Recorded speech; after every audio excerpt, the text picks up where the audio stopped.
Bonjour, Yvan Deloche. Moi, je suis conseiller technique environnement. Je suis père de 3 enfants actuellement. Notre maison, donc, on l'a achetée en 2011. On a fait pas mal de travaux dedans. Et c'est une maison qui est très ancienne. On ne sait pas de quand elle date, sur 3 niveaux. Et voilà, donc on a de la place pour tout le monde, pour abriter toute la famille, aucun problème. Donc on est 5 à y habiter. Elle est exposée plein sud aussi. Alors pour moi, en fait, c'était une évidence de pouvoir aller vers le plus d'autonomie possible et de produire sa propre énergie. Donc le solaire, c'était l'énergie qui était la plus pertinente sur du domestique. Donc c'est pour ça qu'on s'est tourné vers des panneaux solaires.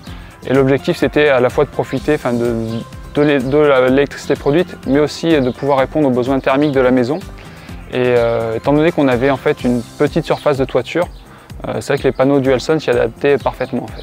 Donc les panneaux Dualsun, quand on a regardé en fait les panneaux qui étaient disponibles sur le marché, entre du solaire photovoltaïque et du solaire thermique, en fait l'espace disponible sur la toiture est assez faible. Du coup c'était compliqué d'intégrer les deux solutions. On avait assez peu d'espace de disponible, et puis d'un point de vue esthétique aussi c'était beaucoup moins joli.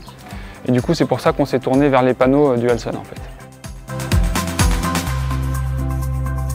J'ai connu Dualsun de par mon activité professionnelle, puisque j'étais en recherche de solutions d'énergie renouvelable pour les entreprises.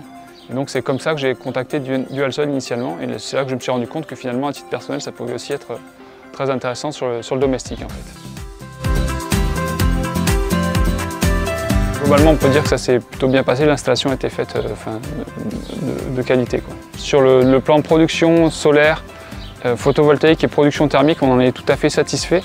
En fait, on a une pente qui est plutôt importante sur la maison, je crois de mémoire de l'ordre de 30%, donc ça nous permet d'avoir une production d'eau chaude sans appoint électrique quand la température est correcte jusqu'au mi-octobre, et à partir on va dire, de début avril, bon, sauf cette année où les conditions météo ont été moins avantageuses, on revend intégralement le courant qui est produit par l'installation. Et d'ailleurs on produit plus d'électricité que l'on en consomme pour les besoins de la famille.